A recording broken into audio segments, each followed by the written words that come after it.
I knew something was off the moment I got the calendar invite labeled Vision Alignment Session. That's corporate code for "We're about to ruin your decade." The coffee in the break room was still hot, my inbox blissfully quiet, and then, boom. Tyler strolled in like he owned the place. Technically, he kind of did. Founder's son. Fresh out of whatever Ivy League petri dish breeds these overconfident man-children with names like Ty and Blaze. His handshake felt like shaking hands with a baked rotisserie chicken. Too much oil, not enough substance. I'd been with the company for 14 years. 14. Through acquisition hell, budget sequestration, reorgs, and that 1 year we had to prove to the DCAA that a used Keurig wasn't excessive overhead. I kept us clean. No findings. 0 flags. I was the one who translated legislative sludge into protocols people could actually follow. While other departments held compliance offsites, I was here, printing binders for audits, reviewing subcontractor clearance forms, chasing down missing certifications like a bloodhound with a badge. Which is why I nearly laughed when he clicked through his presentation. Yes, a presentation in our first leadership meeting, and said, "We'll be rethinking compliance from a proactive automation-first lens." I've heard enough consultant bingo to know what that really means. We're replacing brains with buzzwords. Tyler had this smug little chuckle after every slide, like even he didn't believe what he was saying, but was too proud to stop performing. And he made sure to emphasize, "No offense, Jennifer. We just think your methods are a little too analog for the new direction. No offense." Like telling a firefighter, "No offense," before replacing them with a garden hose and a prayer. By the way, real quick before we go any deeper into this disaster, if you're enjoying the story, it'd really help the team if you hit that subscribe button and gave it a like.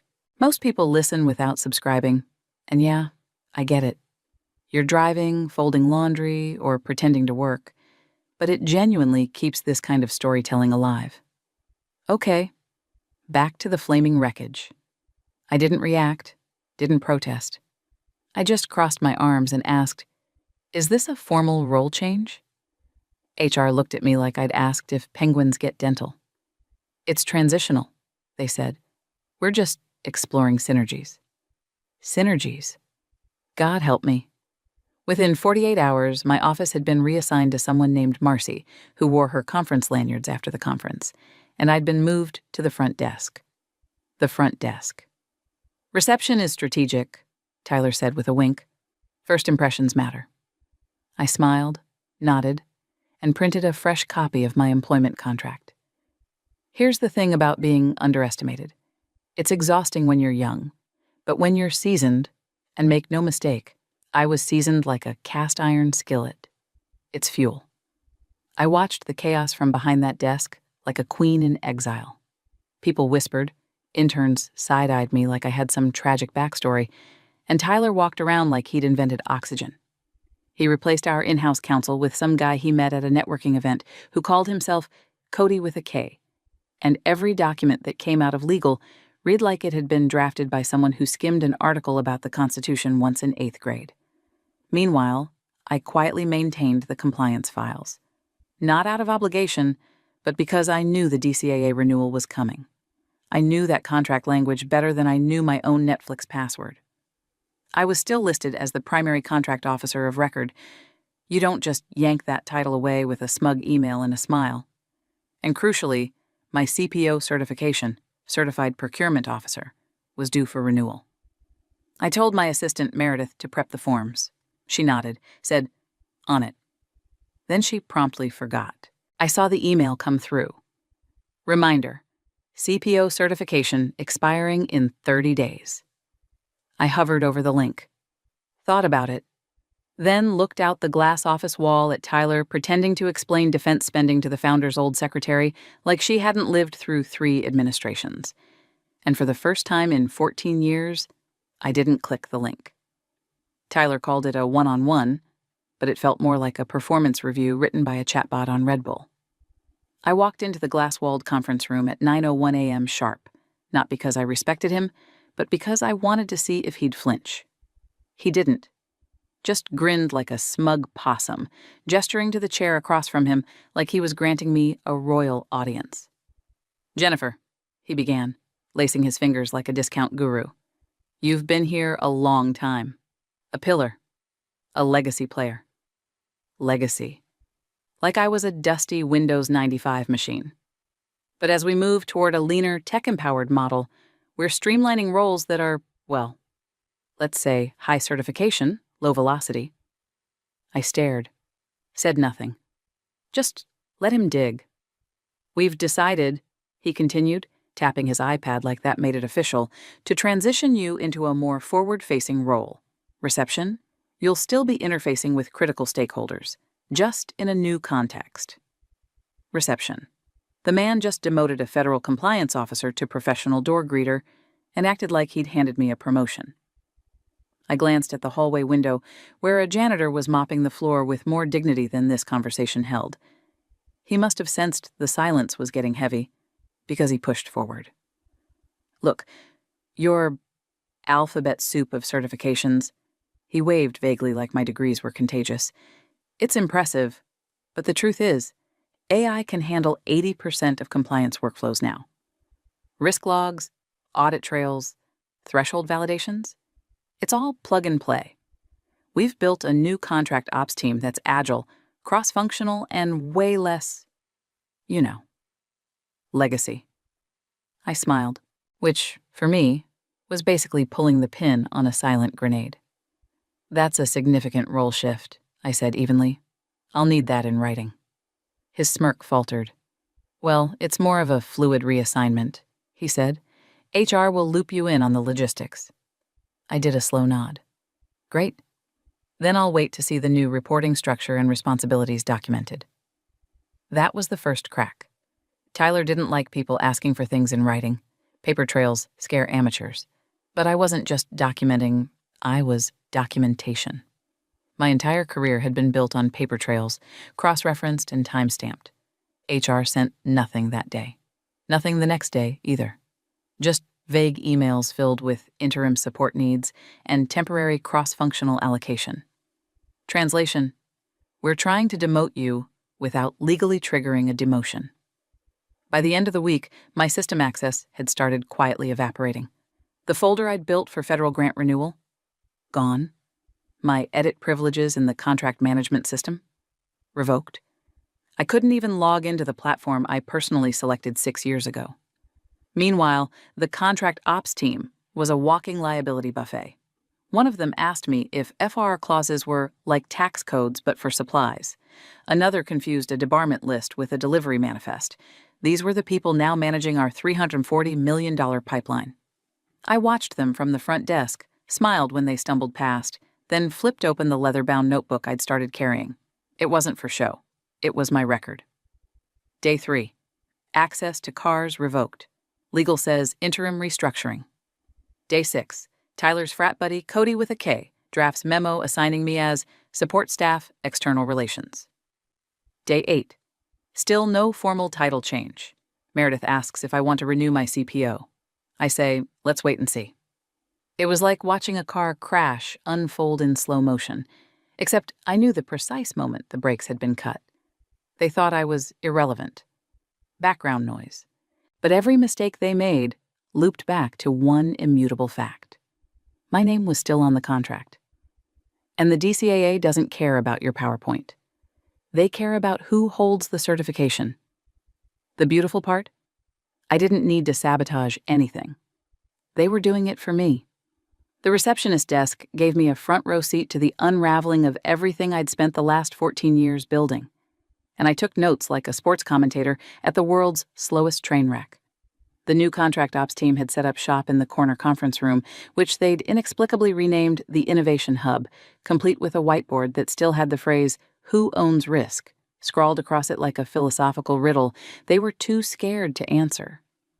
Every day, a new wave of interns and wide-eyed junior analysts stumbled past me clutching compliance binders upside down, asking questions like, wait, do we still have to follow the old federal forms?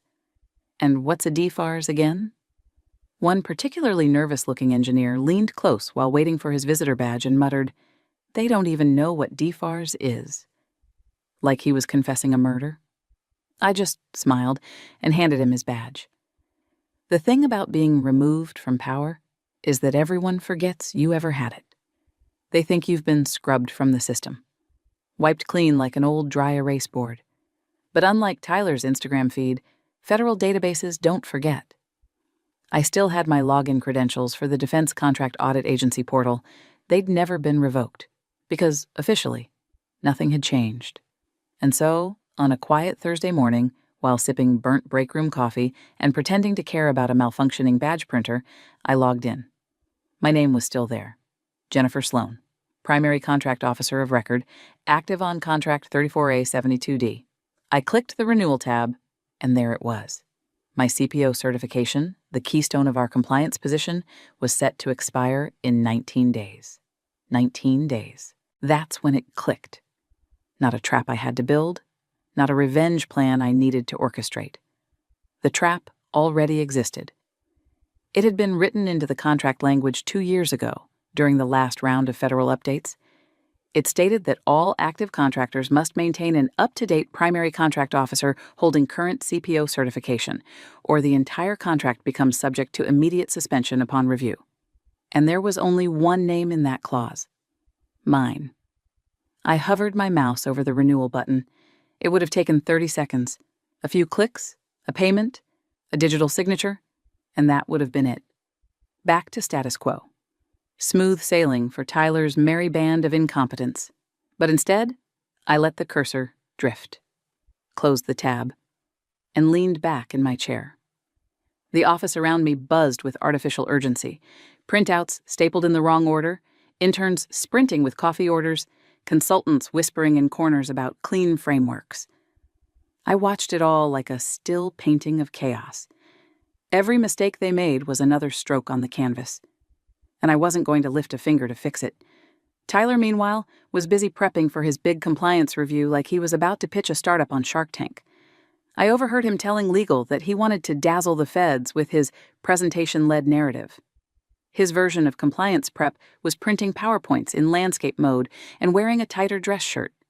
He strutted around the office with the swagger of someone who's never been audited and thinks material breach is just a fancy way to say, oops. He even called a team huddle where he made everyone repeat, "We're audit ready," like it was a damn cult chant. Nobody noticed that I was quietly printing a personal copy of the contract terms and placing it in my desk drawer. Nobody asked why I was suddenly tracking timestamps and document edit histories. Nobody noticed that Meredith, now unofficially reporting to Cody with a K, was visibly sweating as she tried to answer basic questions about PCO responsibilities. I overheard her ask someone if retroactive certifications were a thing. They're not. And the DCAA takes that kind of creative thinking very personally. Back at the desk, I flipped open my notebook. Day 12. Found expired visitor log from supplier with no NDA on file. Day 13. Legal requested my signature on updated budgetary annex. Declined. Day 14. Audit date confirmed. 3 weeks out. 19 days became 18, then 17. Each one ticked by like a slow drumbeat, leading up to something none of them could hear. But I heard it. Loud and clear. This wasn't sabotage. Sabotage requires action. This was physics. A weight left dangling for too long eventually falls, and I made sure the rope stayed still. It was like someone had bet Tyler $1 million. He couldn't run a full federal contract operation using only interns, espresso, and motivational quotes from LinkedIn. Suddenly, the office was crawling with consultants from firms I'd never heard of. Glossy-haired types in aggressively slim pants and mismatched socks, clicking around on MacBooks like they could manifest a compliance plan by sheer force of jargon. They kept saying things like, "Let's sandbox the risk matrix," and "We're repackaging the audit narrative to align with strategic optics." I watched one of them try to convert a vendor history log into a pie chart using Excel's auto-format tool and then present it to legal like it was a revelation. Legal actually clapped. I'm not kidding. There was applause. For a pie chart. Meanwhile, the actual documentation, the stuff that mattered, looked like it had been hit by a hurricane. My formerly bulletproof audit folders were now rebranded into color-coded binders with titles like DCAA Storytelling Assets and Contract Journey Map. They'd even added a tab called Our Culture, which included a quote from Tyler: "Integrity is just efficiency with morals." I wrote that one down. It felt like something I'd need for a deposition someday. Interns were running around with badge printers, struggling to load paper, asking me where the audit summary printouts were kept. I handed one of them a stack of documents and asked, "Do you know what a finding is?" He blinked, said, "Like treasure?" Tyler, in his element now, strutted into a Monday morning exec meeting with a full slideshow titled "Rethinking Compliance, the Startup Mindset." First slide, a GIF of a rocket launch. Second slide, a picture of him smiling next to our contractor sign-in log. "We're shaving compliance costs by 60%, he announced proudly. "Leaner, meaner, and way more scalable." I didn't know you could scale fraud, but I guess we were about to find out. At this point, the only thing holding the company together was the illusion that someone, somewhere, had a plan. Then I got the message. It popped up in my inbox while I was pretending to troubleshoot the lobby printer. A simple LinkedIn message from an agent I'd worked with before. Sharp guy, quiet, respected. "Just confirming you'll be attending the renewal review?" There it was. My heart didn't skip. It didn't race. It just clicked, like a key sliding into a lock. He wasn't asking out of courtesy. He was confirming what he already knew. My name was still in the system. I was still the primary contract officer. I was the face they expected to see across that table. I paused for a moment, looked at the blinking cursor. Thought about Tyler's last team huddle, where he high-fived someone for making a compliance checklist in Canva. Then I typed back, "I'll be present." That was all. Nothing more. I shut the message and returned to my coffee. Let them print their glossy reports and string together more buzzwords than a TEDx pitch. Let them build their house of laminated cards. I wasn't lifting a finger to stop them. Because the thing about federal audits is, you can't bluff your way through them with infographics and inspirational quotes. You need receipts.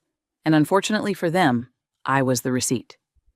Every minute they spent rehearsing that presentation, every document they optimized, every shortcut they took, thinking no one would notice, it all fed into a system that did not care about style points. And that system still had my name in bold. It's funny how fast they forget who built the house when they're busy trying to remodel it with glitter glue and buzzwords. Tyler, in his infinite genius, must have assumed that removing me from the organizational chart also removed me from every email thread, Slack channel, and shared drive I ever touched. But legacy systems are a stubborn thing, like mold under laminate. And Tyler, bless him, didn't know enough about anything to clean house properly. So I sat there, day after day, at the receptionist desk, nameplate and all, silently watching email chains from my former life roll in. Contracts, renewals, audit schedules, escalations. The whole compliance machinery now run by people whose deepest experience with federal regulations was likely downloading TurboTax once. At first, it was entertaining. I watched them fumble through my old SOPs, misread internal deadlines, and send urgent messages to legal asking if a vendor's expiring clearance could be overridden manually. Spoiler, no. But then, somewhere around day 12, things turned from amusing to quietly dangerous. Tyler had assigned my duties, to a junior analyst named Mason, who still used Comic Sans in emails. Poor kid looked like he'd been chosen for a group project and just realized the rest of the team had dropped the class. I could see it in his eyes. The late nights, the silent cries into Google Docs, the growing suspicion that this opportunity was a trap wrapped in a bonus check. One afternoon, he rushed past the front desk, sweat beading at his hairline, binder half open. "Hey, Jennifer." He paused, unsure if saying my name was allowed in Tyler's brave new org chart. "Quick question. What does this clause mean about certified authority for renewal filings? Because, legal says we're good, but then procurement said we need a named signatory, and I raised an eyebrow. nodded once, said nothing, and he just stood there, flinching in the silence, before shuffling away. I didn't have to answer. That clause was the trap, and the trap didn't need explaining. It just needed time. Emails kept flooding in. One particularly rich thread had Cody with a K, suggesting that Mason borrow Jennifer's signature for a compliance form. Not forge. Borrow. Like a cup of sugar. Tyler replied with, LOL, if it works, it works. Every time someone hit reply all, they forgot I was still sitting there, sipping coffee and reading every word. The whole office had turned into a poorly written thriller where the villain monologues with the mic still hot, but I said nothing. Didn't forward, didn't warn. Just logged each misstep in my notebook. Then came the phone call. It was just past 6 p.m. Most of the staff had gone home. The lobby was quiet. My phone buzzed. The founder. I hadn't spoken to him since the handoff to Tyler, and I nearly let it ring out of spite. But curiosity won. Jennifer? He said, his voice half warm, half worried. Hey, I just wanted to check. Are you still handling the 34A renewal? For the DCAA? There it was. Not suspicion. Not anger. Confusion. I stared out the front window for a moment, watched a pigeon land on a cracked parking lot line, then replied calmly, I was. I'm not. He was silent. You're not? He finally said, like the words didn't fit in his mouth. But your name's still... I know, I said, and let the silence hang like a noose. HR never formalized the change. So technically, yes, I'm still listed. But as of now, I'm just the receptionist. He stammered a bit, said something about following up with Tyler. Then the line went dead. After that, no one really looked me in the eye. Tyler walked by a few times over the next few days, laughing too loud at nothing, dragging consultants behind him like a wedding train. But when his eyes met mine, even for a flicker, I saw it. Doubt. That little twitch in the jaw that says, what did I miss? And I smiled. Because I wasn't hiding.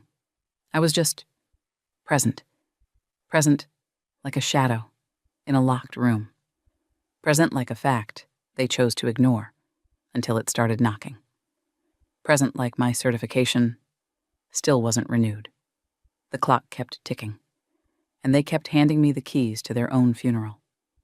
The day before the audit hit like a late-stage caffeine crash, sudden, ugly, and loud. I just sat down at the front desk with my usual sad little cup of break room sludge when I heard it. The tone. It started in legal, of course. First, the rushed footfalls. Then the sharp whispering. Then that particular kind of forced calm that smells like panic wearing a necktie. Tyler had apparently asked for a final audit checklist the night before so he could lead the review like a CEO in training, which is hilarious considering the only thing he ever led was a TikTok workshop on team building. Legal, trying to play catch-up, opened the compliance file to polish the contact sheet. It was then that the paralegal, bright kid named Anna, finally blinked and said aloud, Wait, where's Jennifer's active certification? Silence. Then chaos. See, federal systems don't care about your feelings. They don't care about your org chart, or your LinkedIn title, or your shiny laminated slides.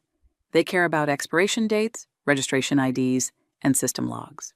And somewhere between backslapping Tyler into power and handing my responsibilities to an analyst who still confuses FOIA with FOMO, they'd all failed to realize something vital.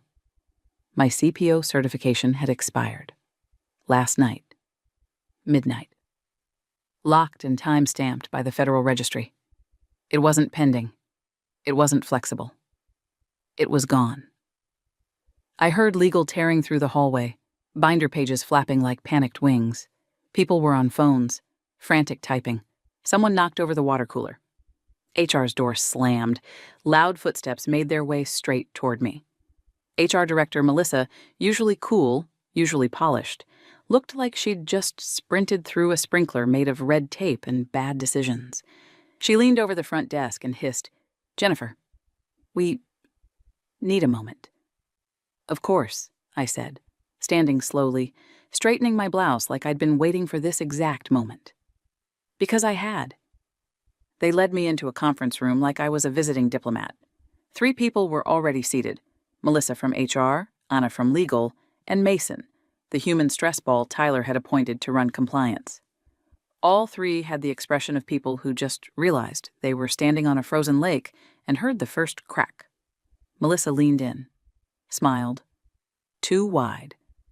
So, small hiccup. It appears your CPO certification expired last night. I nodded. That's correct. She glanced at the others. And, since your name is still listed as the primary contract officer, totally understandable oversight, of course, we're hoping you can just go ahead and renew it. Today, as a favor. I almost laughed. I didn't. I just folded my hands. I would, I said, voice calm as a confession booth, but I no longer hold that position. Remember? You reassigned me. Anna from legal cleared her throat. There was no formal demotion. Correct, I interrupted. No formal demotion. No formal reassignment. No updated reporting chain. No written HR notice. Nothing in the system. Which means I'm still the primary officer of record. But I'm not authorized to act as such. Per your own language, by the way. Mason looked like he might cry. Melissa tried again. Jennifer, be reasonable. You can still renew. It's just a lapse. No, I said. It's a procedural void. My access was revoked. My duties reassigned. And I have the emails to prove it. Anna pinched the bridge of her nose. Backdating won't work, she muttered. The federal timestamp's already locked. Melissa leaned forward, desperate now. Then help us. Please. We can reinstate? I smiled. You'll want to speak to legal about that. After all, I'm just the receptionist. The words hit like a gavel. I stood, collected my notepad, and walked out as calmly as I walked in. Back to the desk. Back to my quiet seat, with the best view in the house. The audit was less than 24 hours away, and they'd just realized the floor beneath their glossy rebrand wasn't floor at all. It was quicksand, shaped like my signature, and they were already neck-deep. Audit day dawned crisp and smug. The office smelled like dry erase markers, cologne, and desperation masked under citrus-scented optimism. I got there an hour early, dressed in the same navy blue blazer I'd worn to every DCAA renewal for the last decade, the one with the faint coffee stain on the inside hem, the one that meant business. But instead of heading upstairs to conference room B like I used to, I took my seat at the front desk, the receptionist desk, my kingdom now. The office was buzzing. Consultants swarmed like bees around a hive made of PowerPoints and fragile egos. Mason looked like he'd skipped sleep for a week. Tyler floated by with a double espresso and a too-white smile, patting shoulders, barking encouragement, repeating the phrase, "Today's just a formality, folks," like a cult leader reassuring his flock the spaceship was still coming. I sipped my coffee. The first external badge was issued to a man in a gray suit with a DCAA pin. His name was Glenn. We'd worked together twice before, quiet, efficient, all business. He met my eyes, nodded once, and accepted the visitor sticker without a word. But I saw the flicker. He recognized the face handing him the badge.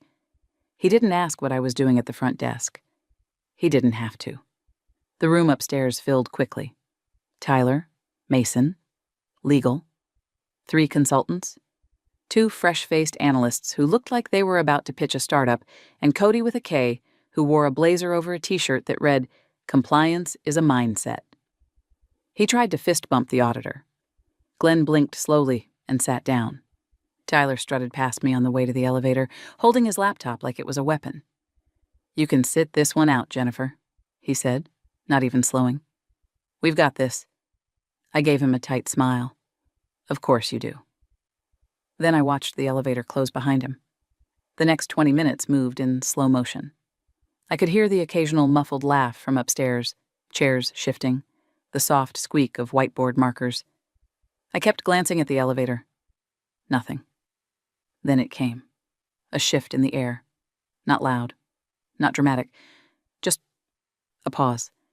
Everything above me went still, like the sound had been sucked out of the building. Then, footsteps. Fast ones. The elevator dinged. Opened. Mason stepped out pale as drywall.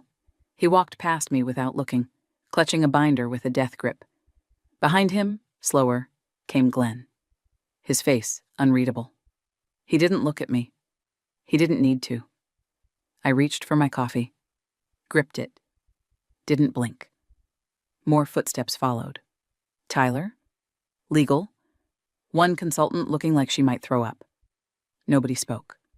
They moved like chess pieces, suddenly realizing the game was played in a different language.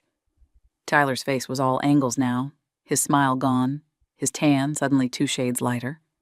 He walked past me with none of the usual performance. The air hung thick. Finally, I heard the low murmur of Glenn's voice in the conference room. Not angry, not loud, just decisive. I couldn't make out every word, but I caught the tone. And I knew that tone better than I knew my own reflection. It was the tone of realization. The kind of tone people use when they open a folder expecting a golden ticket and instead find a bomb with a clock already ticking. And I sat there, sipping from my mug, the heat blooming against my fingers. No need to gloat. No smirk. No satisfaction dance. Just quiet anticipation. Because I didn't need to destroy anything. I only had to wait for them to read the fine print. They say silence is golden. In that room, it was a wrecking ball. Glenn opened the binder with the calm of a man reading someone else's obituary. He flipped past the fluff, past the compliance culture graphics, and Tyler's glossy headshot, straight to the real paperwork. You could always count on Glenn for that. He wasn't here for TED Talk nonsense or synergy decks. He was here for names, dates, credentials. And then he said it. Primary Contract Officer, Jennifer Sloan. He didn't raise his voice, didn't ask a question, just read the line aloud like it was scripture. The room went still. I couldn't see their faces from downstairs, but I could feel it. The shared realization. The stomachs sinking in unison. Tyler tried to speak. I know that because his voice carries when he's nervous, and I caught the sharp intake of breath right before he said, "Actually?" But Glenn held up a hand. Just a simple, quiet stop. And then came the kill shot. Her certification expired last week, and she is the only listed PCO on this contract. As of midnight tonight, your $340 million federal contract is void. Boom. I didn't hear anything for a second after that, not because the room was silent, but because I was. Everything inside me just stopped, like an orchestra cutting out mid-note, letting the echo carry the weight. Then chaos. Legal tore through binders, like answers might magically appear under a sticky note. Mason dropped his laptop bag. One of the consultants actually said the words, "Can we just update the system real quick?" And I swear, I heard Glenn mutter, "It's a federal database, not Google Docs." And then, the voice. The founder, dialed in from whatever overpriced vacation compound he'd exiled himself to, exploded through the speakerphone. "What the hell do you mean void? We just renewed last quarter. How is this? Tyler, what is this?" Tyler stammered something about oversight, then something about HR transitions, then tried to throw out the word provisional, like it was a shield. But it was too late. The wall had cracked, and water was flooding in. That's when I stood up. I'd been sitting at the desk, watching the elevator display blink numbers like a countdown to detonation. I smoothed my blazer, tucked my notebook under my arm, and walked quietly down the corridor. I could feel the change in the air as I got closer to the room, like walking into a place where the storm had already hit. I stepped through the door without a word. Every eye turned to me. Tyler looked like he'd seen a ghost. I walked past him, past legal, past the still spinning head of HR, and right up to Glenn. "Mr. Peterson," I said, "thank you for your time today." He nodded once, eyes steady. Mrs. Sloan. I pulled a single envelope from my notebook. This is my formal resignation, I said, loud enough for everyone to hear. Effective immediately. Tyler opened his mouth, but I turned to legal. I've retained a copy of all correspondence documenting my removal from active duties and revocation of platform access. If you'd like me to testify regarding the timeline, I'll be available by subpoena only. Dead silence. Even the founder on speakerphone didn't say a word. I walked to the door, turned back, and for the first time in months, I allowed myself the smallest, most professional smile. I hope your new team works out. Then I left. Not stormed out. Left. Because after midnight, there wouldn't be an office to return to. By 10:32 p.m. that night, the lights at the office blinked out like someone had unplugged the entire operation from the wall. Not metaphorically, literally. Federal lockdown protocols had been triggered the moment the audit notes hit the system. Emails froze mid-send. Contracts vanished into digital quarantine. Every badge access revoked. Every terminal locked out. The $340 million pipeline Tyler had paraded like a toy train set was now a federally sealed evidence locker. Someone from the Office of Inspector General had already flagged the renewal discrepancy, and with my name stamped in every clause that mattered, the system did exactly what it was designed to do: shut them down before they could do real damage. The building itself stood silent.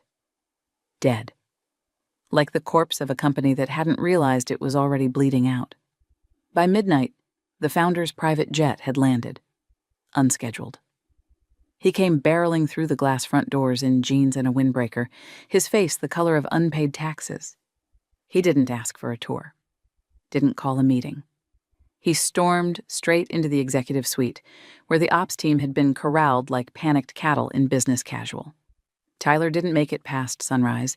He was escorted out with a single box of belongings and a legal envelope thicker than his resume. His name was wiped from the internal directory before the coffee machines rebooted. The contract ops team? Suspended. Pending investigation. Every Slack channel, every shared doc, every video call, audited. The consultants evaporated into voicemail. Cody with a K posted a vague LinkedIn status about learning through adversity and was never heard from again. And me? I wasn't there for any of it. I was at a quiet bar 4 blocks away, sipping a bourbon neat in a booth by the window. The kind of place with no TV, no music, just the soft clink of glass on wood, and the occasional muttered story from a bartender who'd seen too much and judged too little. I didn't feel rage, didn't feel smug. I just felt still. Like I'd finally exhaled after holding my breath for months. My phone buzzed once, then again. 2 recruiters, one from a defense contractor I'd audited back in 2017, another from a firm that handled security clearances for federal subcontractors. The third buzz came from a name I didn't recognize, but the message was clear. We'd like to meet. We've been following your work. I set the phone down. Didn't answer. Not yet. The bartender walked by, glanced at the empty glass. Another? I nodded. Yeah? One more? He poured. No questions. Outside, the streetlights cast long shadows across the sidewalk. A couple walked by, laughing. Somewhere down the block, a siren flared and faded. I raised my glass, looked out the window, and said to no one in particular, needing my certification was the only thing they got right. Because in the end, they'd built their empire on assumption, and I just let it collapse. No sabotage, no schemes, just precision. One expired line, one ignored name, and the whole damn thing crumbled. Perfectly.